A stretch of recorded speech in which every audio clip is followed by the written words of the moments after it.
And just like that, my friend, we are live for another brand new stream here on the Long Box Punk. That's me. I'm Chris. I'm the punk. And I am joined today by my friend Nigel Lynch.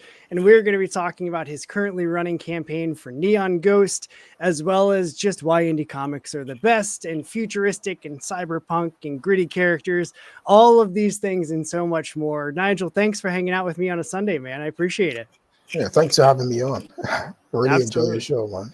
Thank you. Thanks. I appreciate the unprovoked plug there for me. So that's probably not the right word, but that's okay. So all right. So like what's your origin story, man? How'd you get into comics? How'd you start writing comics? Where did all this come from for you? Uh, it started very, very early in my life. If you I could go way back. So when I was a kid, it was a little different from how it is now in terms of the way how comics were obtained, the way how comics were digested. And I'm from Barbados in the Caribbean, so I'm a world apart from where the books were produced and created. And we're talking about in the 80s, so there was such a time gap between getting stuff. What was new to someone, say in America or in Europe, uh, so what was new to us was basically old to them. So when I was a kid, we would get comic books in the supermarkets, gas stations, at school. You just kind of see a guy sitting with a book and say, "Can I read it next?" And he'd kind of say yes, or he would kind of tell you, "It's not my book." Ask so and so, and then you'd have to find who the owner was, and you just kind of read it, then give it to someone else, and they were just like something that we just digested. We read series. I remember one of the first series I kind of read was Secret Wars in terms of a big event, Okay. but it wasn't, but I wouldn't have read it in order because you just happened to find a book here, or happened to see someone with a thing, and you just kind of filled in the bits. So there would have been episodes I didn't read. So as an early kid, everyone on the island read comic books in some fashion or some form, be it Marvel, DC, Archie, whatever. So it was ingrained in me as a part of entertainment. I was also into art, so we did a lot of sketching from comic books. We drew all the characters. We tried to even do our own little comic books and stuff. So if you fast forward to, let's say, in my mid-teens, I had some family from overseas, and they sent me like a bag of books, and that's how you kind of got stuff. It was hand-me-downs. Okay. I started to collect. So I used to collect, save my lunch money and collect. For one, I used to collect Hulk. I was a really big Hulk fan in the 80s.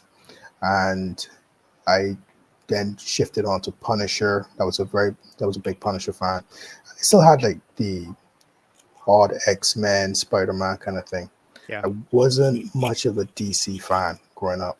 Okay. And so, I think it was a weird thing too, because no one around me had DC comics.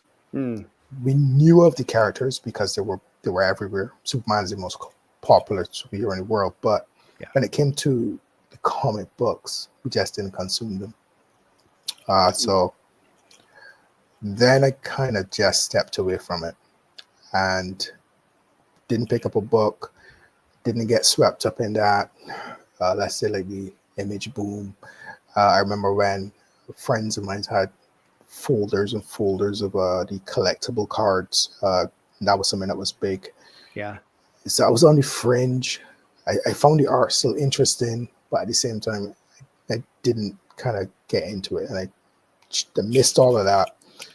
And then somewhere along the line of around the time my son was born, I wanted to get him into comics the way how it was for me. So I had to go back first. I went to the comic shop, and this is when the Ultimate Universe had launched. And this thing kind of just turned my head upside down. I was like, okay, so this is Iron Man? I said, yeah. And this is Hulk? Yeah.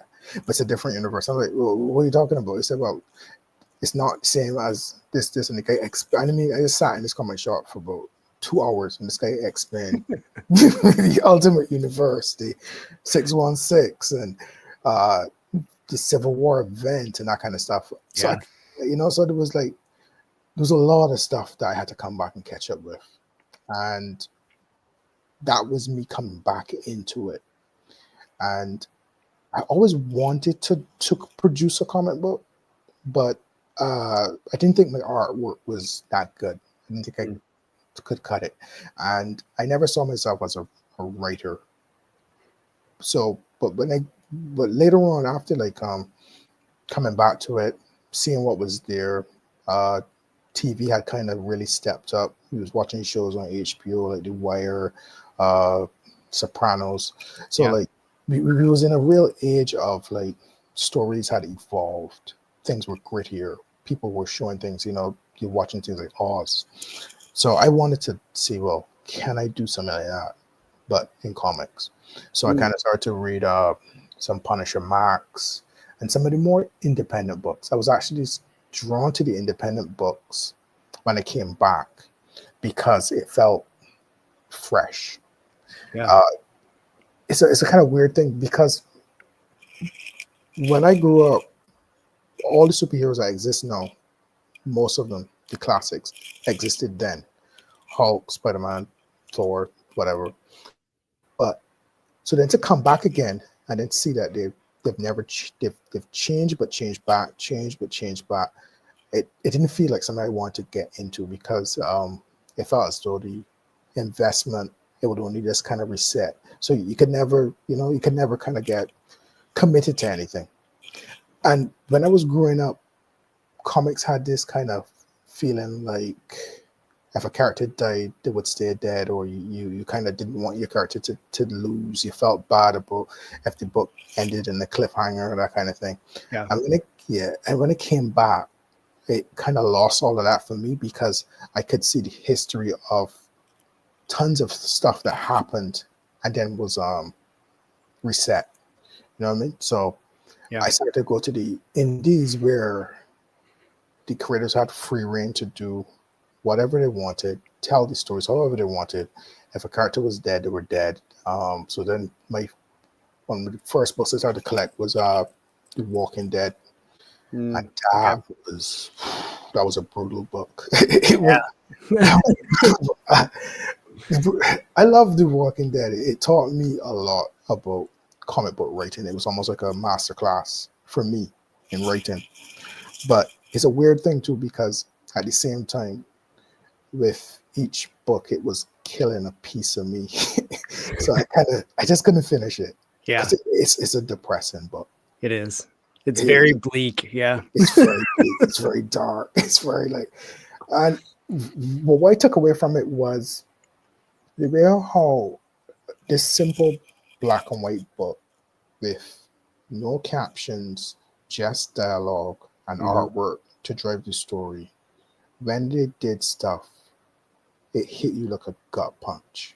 Yeah. When you saw characters die, when you turn the page and see a character with an arrow through their eye or Rick getting his hand chopped, these things were like a gut punch. And I said, I want to be able to do that. I want to be able to carry the reader on a ride and then basically knock them off the bike.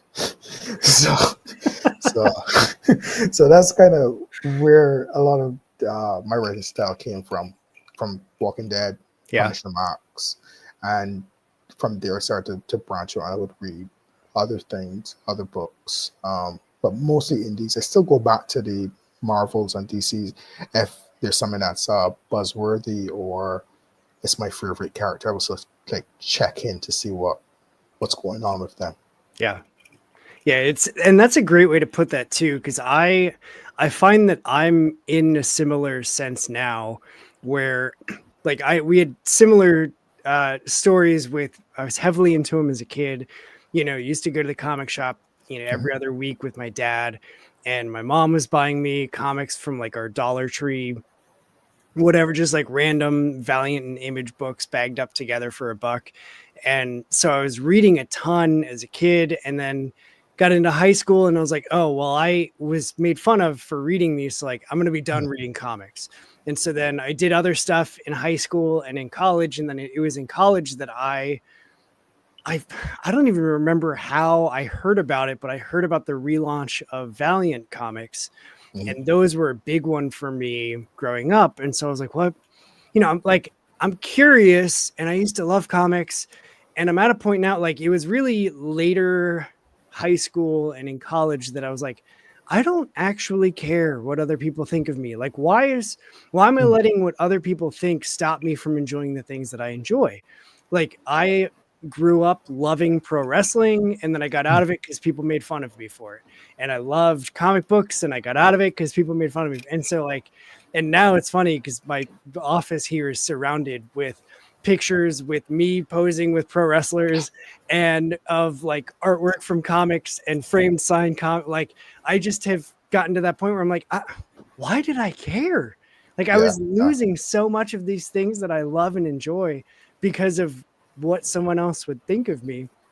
But when I got back into comics as an adult, I would say I went more towards the indies because they felt fresh and they felt different, and it mhm. wasn't the same like, oh, it's Spider-Man fights a bad guy and beats the Green Goblin until the next issue when the Green Goblin breaks out of jail and gets him Yeah. back, and then they fight and he defeats him again. Like it just felt different, and there was something there. And it like similarly, that's where I then started putting all of my focus, but I still check in with the X-Men, and I still, Mhm. certain stories. But like you said, with so many relaunches happening, it's hard to, as a longtime fan, stick with that. Of like, here we go, we're relaunching him for the 8th time this time. It's not going to be Aunt May, it's going to be Aunt June, and instead of like whatever they just Yeah. make small tweaks. I would much rather, where in the indies, like if they kill a character, they kill a character. I remember the death of Wolverine was going to be this huge thing because they had said we're not bringing him back. You And then knew what he did was they coming do? back. You knew he was coming back. You knew he was coming Yeah, back. like you can't not have Yeah. arguably the most popular X-Men character. Like you Yeah. can't not have him. But I thought, okay, maybe they're just gonna let Laura Kinney take it and she'll be the new Wolverine. And we got that incredible all new Wolverine run from, oh shoot, Tom King, I think, did the Mhm. all new Wolverine, and like loved it. I've got the full omnibus, huge, massive book thing downstairs. And like I love her as Wolverine because it was something different. It wasn't the Mhm. same tropes over and over that we found with Wolverine. And Wolverine is still one of my favorite characters of all time. I just Mhm. like fresh and new stories. Yeah. So when you're writing, like how do you have that sort of like, I want to keep fresh and new and do things different? And like how do you create those stories then? Okay, so there's a number of ways I kind of go about coming up with a story. I have ideas just kind of floating around, and I would think of something. I'd either be inspired by like a movie, uh, another comic book, or something, an event, history. Sometimes you do things like that where you say, well, almost like a what if it was different, or Mhm. what if there was a heist on the Titanic and it was set in another time? Something like that. You come up with a concept, and usually what would happen is if the concept sticks with me and I find myself thinking about it constantly and I'm flushing it out from beginning to end, and this thing starts to write itself in my head, then I will say, you know what, let me put this on paper. So Mm. I'll hit the Google Docs and start jotting it down, start putting in the points, the characters, that kind of thing.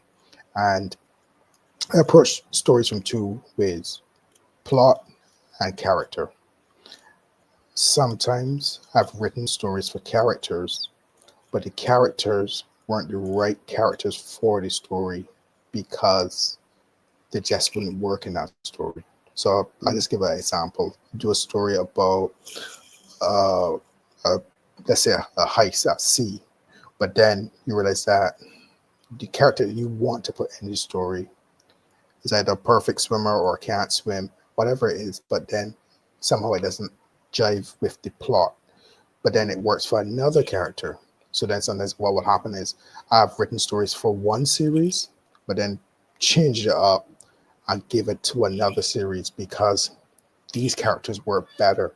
Because you got to remember that characters, if they come alive on the page, they should do certain things. So if you're a vegetarian, I can't write you just eating meat out of the blue. It has to have some kind of reason, or it has to have some sort of recourse. So these are things that will cause either like, or you can have a case where you wrote a story, put certain characters in it, but because you know this character, how this character would behave, it changes the events of the story. Because then you look at it and say, he wouldn't do that, or she wouldn't do that. So I kind of take that approach for the creativity and the creation, plotting out the story. I'm more of a plotter, and I kind of do things kind of mathematically, work out my page count, work out how much I want to do. And when I've done that, when I get with the artist, then I will kind of start to either break the rules or change certain things. But once I have my base down is when I could then start to tweak, versus kind of just running, just doing it as it goes, because that could kind of mess with the pacing, that could mess with the flow, that could run the comic over budget, that could, that's a to me it's a bunch of creative problems. I like to have as much control as I can. So that's the style that I kind of go, more of a pacer, sort of my characters and sort of my plot. That's super fascinating that you mentioned the separation of character from plot. Like, do you find that one comes more easily to you to write, as far as like writing out a plot or a story, versus like creating characters to live in those stories? It depends. So let's say I'm writing for right now I've created a universe where I have the rules for the universe set in the future. Cyberpunk, the world is divided into the developed nations and the undeveloped nations, etc. So there's certain rules. And then I created characters. Created a super soldier with he's almost invincible. He has nanobots, not susceptible to any disease, healing factor like Wolverine. But these guys are psychopathic meatheads kind of thing. Then there's another side of some characters who are from the third world who are about cause, and they're more about humanity and that kind of plight and that kind of thing. And Okay. they have like a different background. So what would happen is I would develop the characters, and I may then put them into stories. So it's a little different. If you came, or if I was pitching a new IP, is when I would have to kind of do both. And you tend to create a character first. So you go with character first because the character is what keeps the reader there. Yeah. You need both of them. I've had arguments where somebody would say, well, should a story be plot driven or should it be character driven? And you could kind of mess up with doing any of the two of them poorly. You could have a brilliant character and then have nothing to, it has the characters in the book and they're doing nothing, or they're not impacting anything. But the character is such a well designed. I've seen things where, oh my god, this is such a well designed character. This the suit, the powers, whatever, but they do nothing with it. Yeah. Then you can have another comic where this plot was so amazing. The story was just moving, the pace was great. What about the character? Oh, I could have swapped out any character with this character, Yeah. and it would have been the same thing. So so that's how sometimes you kind of know when you do a story, and then you realize I could swap out Ethan Hunt for James Bond. Yeah. It means it's not a James Bond movie. I don't know if you're familiar with this, and when you do a lot of checking in history and stuff, movies were written as original movies, but then studios took them and changed them to sequels of popular franchises. That was Oh. something that was properly done. So so for instance, you can fact check it, but I know some of the Die Hards weren't written as Die Hard sequels. They were written as other movies, but the studio said, you know what, this will make a good Die Hard, and changed it. I think he did it with Lethal Weapon also. But that was a common thing. You come in with an unknown, a great story that's an unknown. The studio would say, well, let's turn it into something else. Yeah. So that means that the character that you presented either wasn't that strong or the plot was better than the character because the character did nothing to bring to the story. If you get what I mean. But there are other cases where there's stories where you couldn't take out the characters. You couldn't replace Forrest Gump with another character in his movie. Right. So it's a delicate balance and a delicate dance that you have to kind of do. That's so fascinating. Like I want to unpack all of that. I'm going to be spending the rest of my day today like looking that up because it's like once you think about it, now that I've heard it, I'm suddenly thinking like, okay, well, what? So like Die Hard 2, you know, where he's in this city and he's got Samuel L. Jackson. They're figuring out all the problems or whatever. No, that's not like, 2. Is that 3? Yeah, that's 3. Yeah, 2. He's at the airport, right? Yeah, 2's the airport. So with the third one, then, because for some reason I think that's the most recent one that I've watched. Like if you instead of that being a Die Hard movie, if that was say like I don't know, if you put Jackie Chan and Chris Rock in Rush Hour, right, and make that a Rush Hour movie, could that be a Rush Hour movie instead of a Die Hard movie? And I know the timing and stuff is different, and Rush Hour came later, but like if you replaced Bruce Willis and Sam Jackson with Jackie Chan and Chris Rock, does that movie? Chris Tucker, Chris Tucker. I'm sorry. Yes. Yeah, but so it's things like that, and I think that is what the third Die Hard movie was the one that wasn't originally a Die Hard movie. Okay.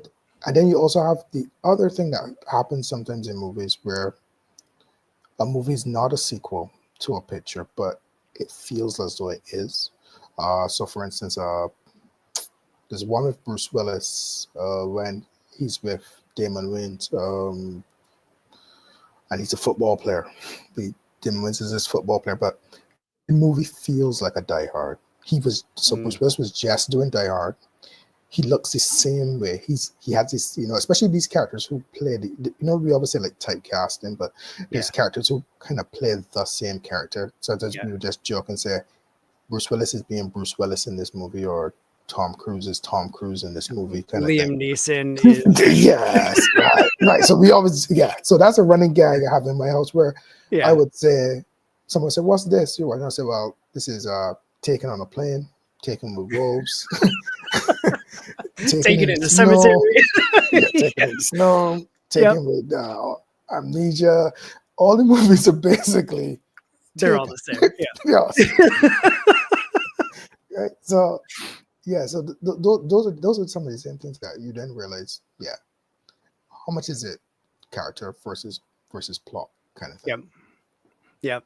So then like so I know you've got all of like multiple stories taking place in the same world and I wrote everything down. So the Tragedy of Ruby Pixel, the Wounded Indigo Child, all of those take place in the Diary of the Stray Dogs. Yeah. Is Neon Ghost a completely different world? No, Neon Ghost is... So the way how Neon Ghost came about was I did the Diary of the Stray Dogs 1, The Wounded, which was really a filler book at the time because I was producing 2 other books and they weren't finished. And I was in that kind of mode where I just wanted to produce. And I said, well, instead of just killing time, I want to produce a 30-page one-shot book. And I created the Wounded. And people loved it. I fell in love with the character because the character was a side character. Wrote The Wounded 2. And The Wounded 2 then introduced more characters, more mercenaries, and it introduced this character called Gaz. And she's the badass assassin that's just chopping and taking names and killing people. And a lot of people kind of said, this character is interesting. I'd like to know more about this character. So with all my characters, even though I may not have written it on paper, they all have a backstory. It's either in my head or so on a Google Drive somewhere. But I always try to come up with a origin of what makes them them. Some have long, some have simple kind of things. But she always had an origin. So I said, well, let me write the origin and see where it goes. Writing the origin meant that I'm writing a prequel. And prequels are some of the most difficult things to kind of write. Yeah. Because it takes away a lot of the suspense, because the character lives, or that this happened, or that this can't happen, that kind of thing. Yeah. But I was doing some research, and I tend to watch a lot of booktube. People talk about character development and kind of stuff, and it gave me an idea. So I wrote 2 scripts. I wrote the sequel to The Wounded, so The Wounded 3, and I wrote Neon Ghost. It wasn't named Neon Ghost at the time. I just didn't have a name. And I pitched them to the artist. And the artist said, I like both of them, but I really want to do this one. So that's how and the way how it goes is like, if you have an artist and they want to do something, it means you're going to get the best out of them. Yeah. So because they're on board, they're just as driven as you. So I took that as a sign, and that's how Neon Ghost was born. Okay. So yeah. So Neon Ghost then is a prequel to one of the characters in The Wounded 2. Okay. Right. Cool. So yeah. And it's so for the actual business end of things, it's Neon Ghost is currently running on Kickstarter. You've already hit goal. You're at 52 backers, and you still have 23 days to go. You got the handy, helpful Project We Love badge from Kickstarter, which is always helps with visibility and exposure too. So like, what was launching this one like for you when it was one of 2 possibilities to begin with? So Kickstarters are just stressful. Regardless, it's like you study, you're looking at it. You look at the Kickstarters. You see Kickstarters that should be funded fail. You see Kickstarters that you wonder how they were funded. That kind of thing. You look at your followers. You look at books that are similar in genre. You look and see what's trending at the time and that kind of thing. So, again, I kind of look at things mathematically. So I guess kind of went with, well, this is my second Kickstarter. I think I got like 56 backers last time. So I said, well, if I hit that same, let me go with that. Worked out the production cost for the prints of the books. If I had to get that, set my goal. And I just kind of said, well, I should be able to, get it kind of thing. Yeah. But the support has been immense. Learning from the last Kickstarter, getting out there and doing posts, doing some interviews, that kind of thing. Just trying to push. It's a thing you kind of enjoy, but you're kind of happy when it's over. Yeah. Because it's a grind, right? It's a grind. You find yourself at work looking at your phone. You got a backer. Okay, good. Then looking at your phone an hour later, somebody left. Oh crap. Got a backer. Somebody left. And you shouldn't be putting yourself through that kind of stuff. You should put down the phone. If it will happen. Just do what you have to do. But as humans, we don't do what we're supposed to do or what's best practice. Yeah. You know what I mean? Yeah. Yeah. I have a bunch of unfinished ideas and scripts that I've started, like with the prompt that, like you said, just won't leave my brain. And I keep thinking about it. And finally, I love Google Docs. Like I will speak praises on Google Drive and Google Docs forever because they have made my life so freaking easy. But I have so many Google Docs now. Like I have a whole folder of just comic ideas. Yeah. And I have so many docs where I have like a paragraph, or maybe it's even just like a single sentence or a couple pages already scripted out. Yeah.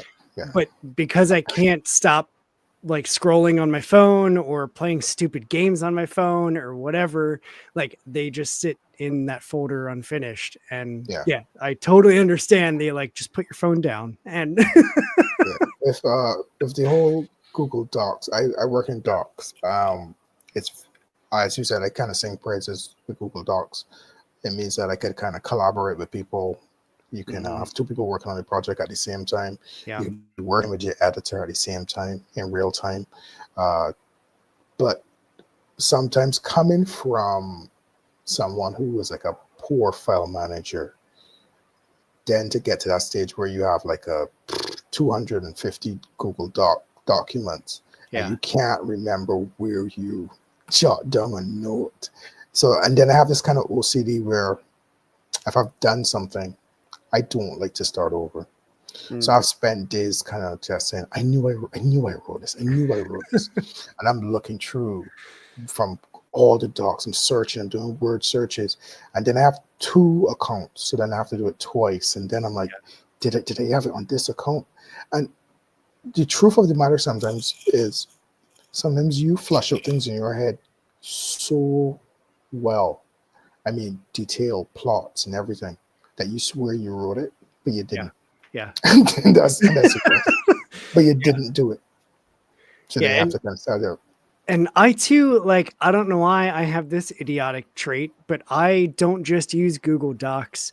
I also have like a notepad default thing in my phone and Google Keep, which is like quick little notes, like Right. stickies. And for some reason, it's easier. Like the Google Keep is 2 taps and I can be writing on a thing. With the notepad thing, I have to open the app and then go to new, and then I can start typing. Like to get to Google Docs, and it's all the like first world problems. I get it. I am pampered, but like I need to just streamline my process so that everything is in one place, because I'll have that where like I sit down to be creative and I'm feeling creative and I've had 3 cups of coffee, so I'm well caffeinated, and then I'm like, where are my ideas? Like I know I put them in here, and so then I spend an hour trying to figure out like, was it on notepads, was it Keep, is it a Google Doc, which Google Doc, like where's the thing that and then I get to a point where I'm like, I'm just gonna check my social media and like So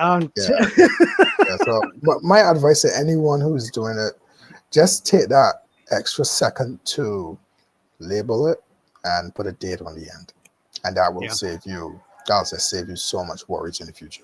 So much times I had to thank future me for doing something that I didn't even think of. I'm like, oh, thank you for labeling this sensibly and putting a date on it. Yeah. Listen, adding dates to my document titles has changed how I do it. And I only recently started doing that. I was like, I do this for work all the time. Like I have a regular desk job and I work from home. And so everything is virtual and all of our file sharing and stuff is virtual. But I date every single document that I do for regular work. Why don't I do that for my personal stuff? Like it's just shifting yes, I want to be creative and do things for fun because I like doing them. But also like there are ways that I can make this easier for future me by just doing the same thing I'm already doing with other file structures. And so like it finally hit me like at the beginning of this year, because I don't do New Year's resolutions, but I do like, here's my intent for the year. And this year's intent is to be more intentional with things.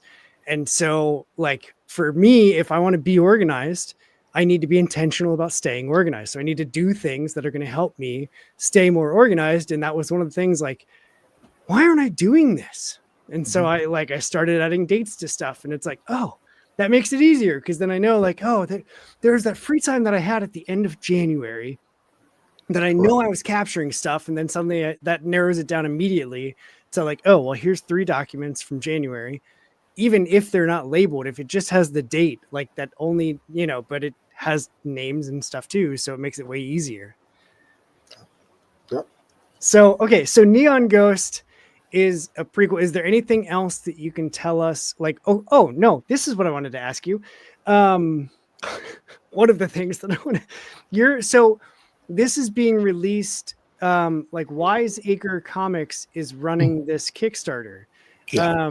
How did that partnership form? Because that's not your thing, is it? Right? No, right. So I'm from Barbados, and we can't do certain things. We can't run Kickstarters. We can't go on certain platforms and do that kind of thing. Uh, just basically the politics of it, different restrictions, stuff like that. So as an indie creator, you know, some of the other bigger creators in the US will basically do submissions, or they will partner with smaller creators to kind of either help them out. It's a kind of win-win situation, because you could end up finding someone who has talent and help bring them to market and bolster your catalog. The person who needs that exposure gets to be a part of Kickstarters, gets to be a part of a bigger audience, that kind of thing. So with me, that was the case. So I was basically trying to link with some of the other creators that were within the same space that I kind of hang out in, and different indie creators, different indie publishers, that kind of thing. I sent out submissions. So on the tail end, Wiseacre was one of the first that kind of took me seriously, and we started to talk, and I kind of pitched one book, and they actually liked another book I had that was like kind of tied up in like another publisher saying, I'm not sure, we may not kind of publish it, and they were just kind of holding on to the book, but they weren't publishing it.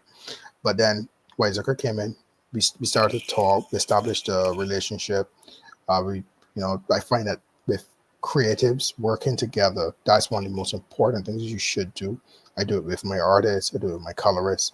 Just talk with them for a little bit, get to know them, get to know what kind of movies they like, what kind of things they like. That way you kind of know what's in common, you don't step on anybody's toes, that kind of thing. So we kind of talked. We did a lot of video conferencing, chatting. Then also you kind of do what you can in terms of return a favor. So if he had something, he said, well, can you look at this and tell me what you think? I would look at it, give my feedback, stuff like that. Because a lot of the indie community, you have to kind of put the community in it. You have to be, can't be just a take situation, or it can't be just one party given. So I signed with Wiseacre to produce the book COTF, Critical Ops Task Force. And through that, they kind of helped me with my Kickstarter. So this is my second one. And with that, I kind of signed the on goals with them. So all of my books that I'm releasing in the US would be underneath the Wiseacre label. But it will still have my personal production label, which is Beyond Publishing. And that's a group from Barbados here in the Caribbean. We make comic books here. Cool. So I didn't want to leave them out in terms of, that's my base, that's where I was from. So, and I was fortunate enough to be able to, put my stamp still on the book. So it does still feel like it is a part of my production, but it's published by Wiseacre. That's cool. That's also, like, as someone who lives in the continental US, like, I just never think about things like that. And it wasn't until I saw that you're based in Barbados, but that the Kickstarter wasn't. I was like, wait a second, how does that? Right. Because it always shows like, oh yeah, this is from like Goodyear, Arizona. I was like, well, that doesn't, how does that work? So like, that's another aspect. I wonder if, like 10, 15 years ago, like if it was as, I can't imagine it was like as accessible for someone in the Caribbean to like, So I'll give you something that's kind of funny about it. So one of the underlying story setups of the Dirty Stray Dogs It's about the world being separated into the first world and the third world. And it's not a bash or anything. It's just how things go. And that's just how things are from history, from wherever there was always a separation between different states of peoples. But in the future, this future, it kind of continues. So the world is kind of separated with like an invisible line. But a lot of it I kind of drew from growing up in the 80s when we couldn't order certain things from certain websites because your country wasn't even listed in the credit cards. Or when you try to log into a site, it would then send you to the South American site. So things like that. Things like being able to have an Xbox account, stuff like that. Still, but we just kind of work around these things, or we circumvent these things. So that's a lot of the backbone of my story. It's about two worlds existing, two different worlds existing, but coming together as one, and how they affect one another, or how one side of the world lives and the other side lives. So as you said, there was a lot of things growing up. For instance, I remember when we went to the USA you went in the 80s, you didn't only feel as though you were like, hey, we're traveling. You felt as though you went into the future because the technology was different. Yeah. Because easily you could live someplace and your technology is 2 years behind. And not, you know what I mean? Because products trickle down, you know, right? So a little bit of that kind of stuff is hinted at in the book. It's kind of the theme of the book. Just the idea of how the world kind of exists in different states, almost in different states of time. And one of the prime examples we would all know about was how Cuba was kind of stuck in the 1960s. They kept the same cars because of the separation from the world. So we kind of see examples of how that happens. And it still happens to this day. That's so fascinating. Like it, and I feel like comics are such the perfect medium to like address that difference in a very unique and engaging and entertaining way, with like telling stories that can only be told in the comics medium. Like I just like all of that stuff just is like these are the perfect things to put into a comic book. And so like, of course you did that, because like that's your story. So like, I'm just like in a man, like that's so different from my experience. And I just appreciate hearing that and learning about that, because I never would have thought about that separation, because like I live in the States. Like it, you know, getting new comics for me was never difficult because I could just go to my comic shop and there were new comics. And like if I had to worry about the delay in the distribution and things eventually getting mailed out and not having things right away, and like it's good that it's things are progressing in 2025 to where like digital comics are now much more accessible and way like it's a simple, you know, file that you can now get. And I love seeing indie creators putting digital downloads of their books on their websites, because sometimes like I learned the hard way. I backed a couple from Australia, not to pick on my pals down under, but like getting mail from Australia is a beast. Like they're literally on the other side of the world. And so like getting a digital comic from somebody on Australia is great, because then suddenly I can read that same book that they were making and selling, and I'm still supporting them, but like I'm actually able to like read it on my device.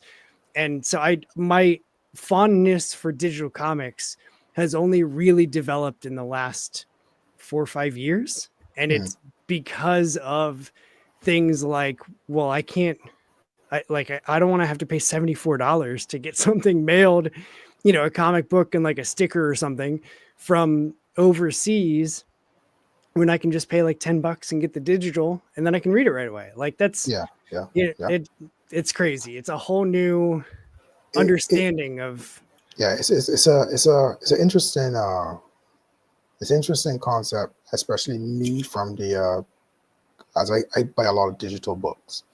I try to support a lot of campaigns and I support them digitally. But in the last couple years now, one of the adverse effects of the digital is when either you forget about a campaign and then you miss the digital download because they're all coming in the whole email spam and stuff, and you're missing it. Or yeah. sometimes some creators send you a Google Drive, some send you a Dropbox, some you have to go back to the. So sometimes I miss books and I only just remember. But fortunately enough, is that most of the creators, because it's the beauty about the indie community is being able to talk to most people on any platform. If I met you, I just kind of reach out to you on Bluesky, Yeah. boom. So most of the creators are, it's just a case of, hey man, I bought your book, I forgot about it, it's all closed off for downloads. Can you send me a new link? And most of them will oblige you. Yeah. Sometimes there's even cases of where you'll be like, before the late campaign pledge, sometimes if you say like, hey, I missed your campaign, you don't have a website, can I send you some money for PayPal? And they will send you. Sometimes you do it like that. Sometimes some people even say, well, look, here's a book for free. If you hunt me down so much and you want this book so badly, here, you can have it for free. So those are some of the times that I really, really love the indie community. And I try to do the same thing. I try to give back, try to help out, as you said, because shipping is a headache. Yeah. You know, Yeah. Yeah. It's a bear, man. yeah, it's a headache. But like, I feel like I mean, at this point, like in 2025, there are so many things that if it's not like groceries that I'm going to a brick and mortar, and I'm saying that because I'm watching my wife carrying groceries right now. If it's not like groceries, right? Like a lot of even the comics that I want to buy, I'm not buying a ton of the big two anymore. Like the bulk of the comics that I'm reading are from indie creators. Well, I can't buy a lot of those at my local comic shop. I got to go to the creators' websites, or there's stuff that I can only seem to find on freaking Amazon. And I hate that because I don't want to put more money in Jeff Bezos's pocket. Like he's got enough. And so, but like at this point, there's so many things that you can get online shipped to you that it's like shipping is just kind of becoming like part of the cost of whatever it is that you're buying. Yeah. Instead of, back in college when like eBay was the thing and everybody was selling on eBay, and I was buying a ton of movies from eBay and bulk boxes of stuff from eBay that I don't even remember what it was, but I spent a ton of money on it. But it was like, well, the thing I'm spending $10 for, but then it's $14 for shipping. Yeah. Now I'm like, oh, that's just a $24 thing. Like Yeah. you just combine, like shipping You is got just to change. part of Yeah, it. you got to kind of change your mindset. Yeah. With some of the things. It's just a part of the ecosystem now and the way how things go. Yeah. But as the creators, we try to make it easier for everyone. And one of the things I've done in my Kickstarter is I try to put value for money so that what you're getting. So the book I'm doing in this Kickstarter is not a floppy. It's about 78 pages. So you're getting a good sized book for your dollar. So when you do get the shipping and you do combine it, you don't feel as though, well, I just paid all this money just for 25 pages. And that's something that I kind of take into account, because sometimes I want to back a book, but the page count versus the cost, it just doesn't seem economical.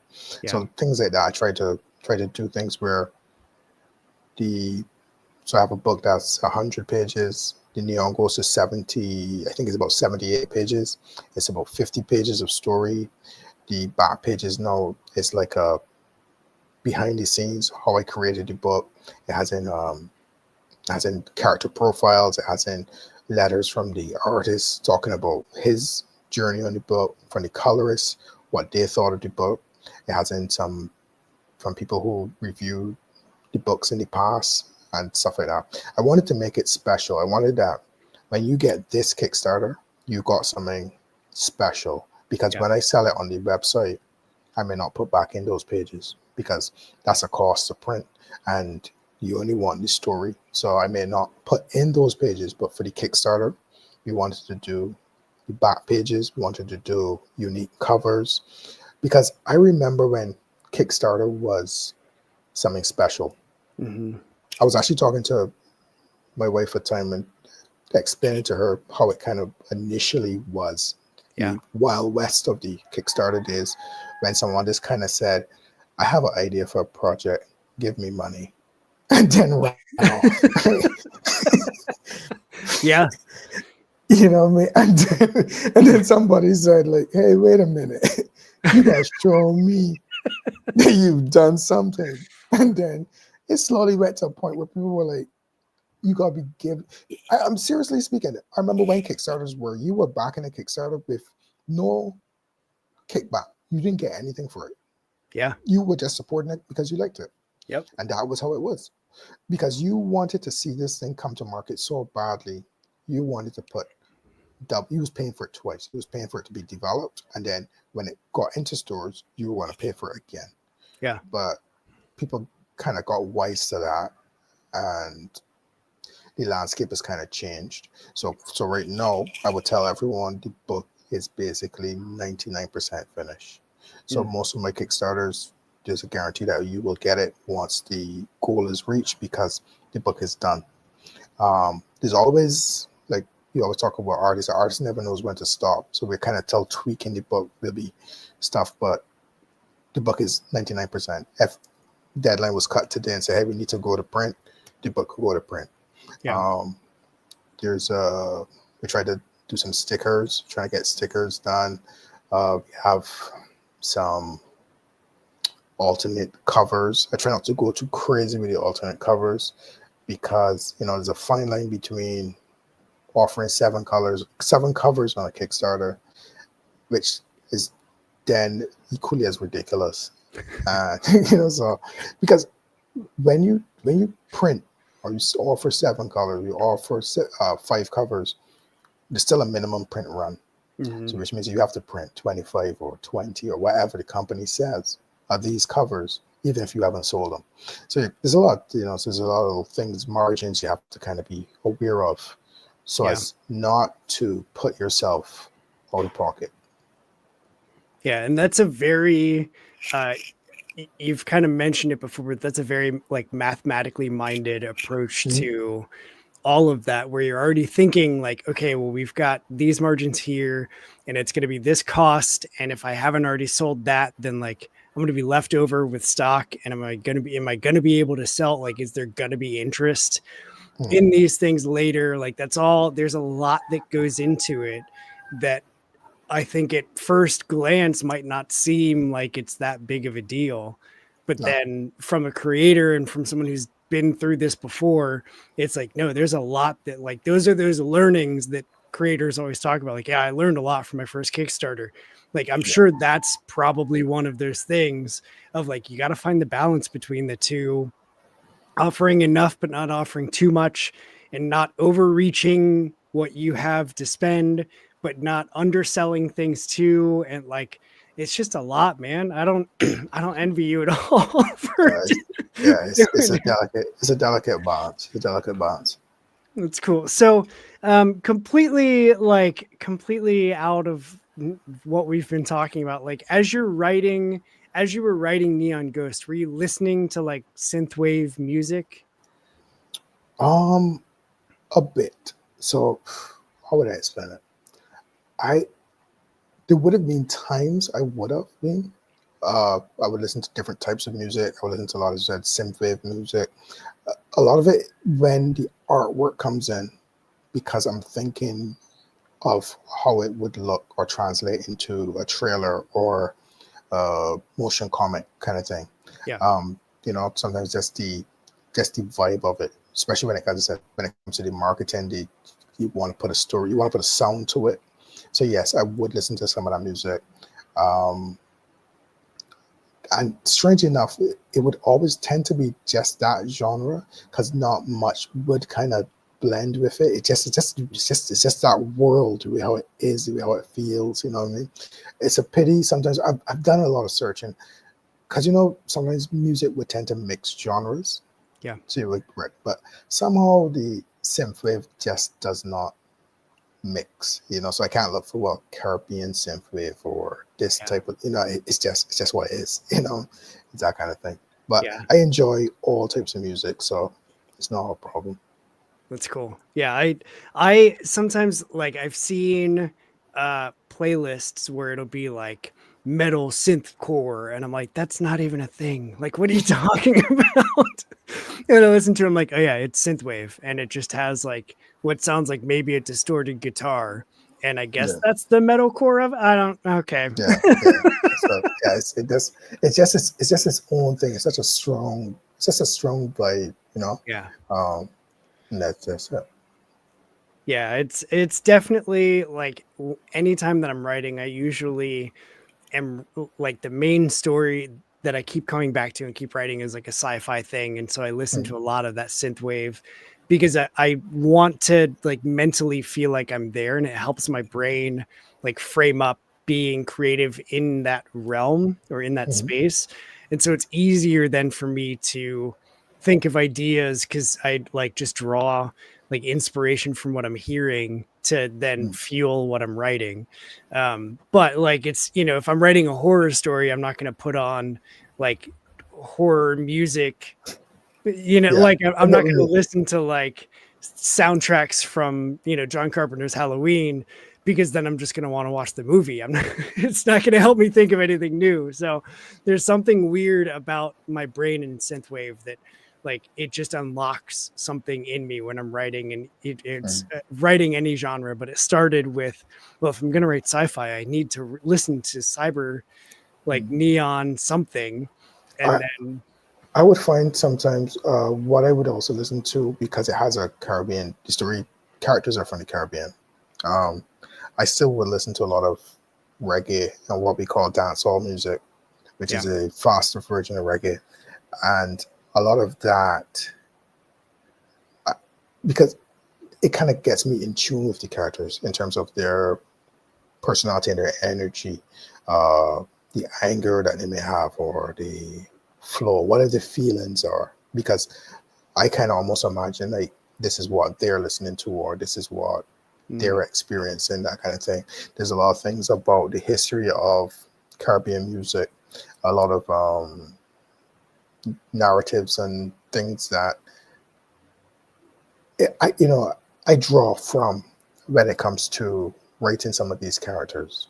mm, And that kind of gives me the inspiration. But I've never really thought of it because I usually tell people, no, I don't really listen to music. But when you think about it, yeah, it still does have that kind of subconscious hold on you in your creativity, kind of thing. yeah. Yeah. Yep. I 100% like full bore believe that like certain music does things to my brain Mm, that, and it even so far as like listening to an album. I just posted, I've been doing like every day except for the 3 days that I was just out sick. Thankfully, I'm like fully past it now. I was really worried that I was going to be like blowing my nose midstream on this with you. Um, but I've been posting on social on like Bluesky and Threads, either like video reviews or albums that had impact on me that I just love because like Valentine's Day is all about love and so everything mhm, is themed with me, like everything is themed with me. And so I was like, every day I'm going to do something I love. And I just posted about a Streetlight Manifesto album in the between because like that album of theirs is the first one that introduced me to their music. Like I saw mhm. them with Less Than Jake and Real Big Fish, and it was the most fun I've ever had at a concert. And like they were playing music from that album. So anytime I listen to that, I'm taken back to being in Mhm. college and what I was going through in college and the feeling that I had at that show just from listening to that album. Yeah, I've had that. I've And had that experience. Yeah. Like it shouldn't, but like thinking about what that album and really like that's one of a ton, right? That I Mm. could list off and be like, oh yeah, I can tell you what I was doing when I listened to this album for the first time or heard this song for the first time and like the connection that your brain makes with music. I'm sure there's a whole study and field of science devoted to it, but But like but as sorry to cut you off, but funny enough, you could finish up, but I would just remind me there's something in Neon Ghost that's like that too. So yeah, mm, it's funny how it works. yeah, like there's just a deeper connection with your brain and with music that it unlocks or like builds stronger connections with things. And I could be making this up, and so I probably shouldn't say it, but I'm going to. I feel like there was something that I read that said that they were that psychologists were trying to use music as a form of therapy for people with Alzheimer's to Something. like unlock their brains and help them remember more, because by playing music that they listened to as a kid or as like a college age person, they would remake those connections in their brain, and then that would help them remember. I feel like that's a thing It that I is a thing read, now. but It like is a thing. It is a thing. I have a family member who actually studied music therapy, okay. and so music therapy is a big thing. It's used with children with developmental ability disabilities, things like that, to help, as you said, either learn music and get into things like rhythm and patterns and that kind of thing, or helping to remember. Music is a very important part of education because a lot of things that we remember is only through songs. I argue there's people who probably only know the months of the year because they sing a little song to remember what the months of the year are. Yeah. So yes, music is something. But what I would say further is all of our senses tend to do that. So there's sometimes you will taste something that takes you back to your childhood because it's the first time you've had this candy bar or smell something in the ear, and it kind of takes you back to a moment. And that's something that's in the story of Neon Ghost. She's telling you the story and she's linking it to different things, and Mm. she's questioning her memory, and she's talking about memories and stuff like that. So I think memory is very important, and remembering stuff or being taken back to a place because of something. I said music. There's the songs I hear that when I hear them, I kind of want to cry or have that emotional impact because, as you said, the song isn't sad, but what I was going through at the time or the Yeah. event that happened, that was a sad event for me. So I say it brings it all back, Yeah. kind of thing. Yeah, that's good stuff. And like total serendipitous that we're talking about music theory and you have family that studies like music therapy and it ties into Neon Ghost as well. Like it's almost like we planned it, but we totally didn't plan. I would love to be like, yeah, we're just that good. We'll take that as a win, Nigel. So, all right. So that's like the end of my official notes here, but I do have two more things for you. As someone who has watched the show before, I think you know what's coming. The first is I'm going to get my keyboard shortcut and we're going to take a screenshot. I'm going to use that as the YouTube thumbnail going forward. Mhm. And basically it makes my life easier. So, all right, 3, 2, 1, we'll pose and ha ha ha ha ha ha. Perfect. The other thing is I love doing this show because it doesn't matter where folks are. Mhm. And I love that you're in Barbados. Like that's I haven't talked to anybody in Barbados before or the Caribbean. So like, Mhm. that's awesome. I get to add another marker on the map that this show has gone. But like we all have the similarity of our love of comics and creating an indie Mhm. comics specifically. And so one of the things that I love doing is just having space for every creator that I have on the show to share anything that you want people to hear from you. It could be about Neon Ghost. It could be about why dancehall is the precursor for ska and how it's the best music genre of all time. The content is I'm not concerned about it. It's whatever you want to talk about.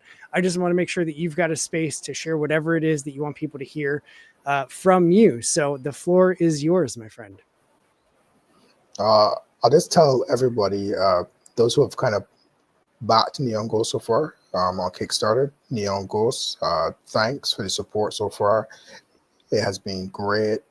And those who watch this or watch anything or see any of my work and they're interested, just go on past, look at the page, see what you like, see if it's something that interests you, reach out social media.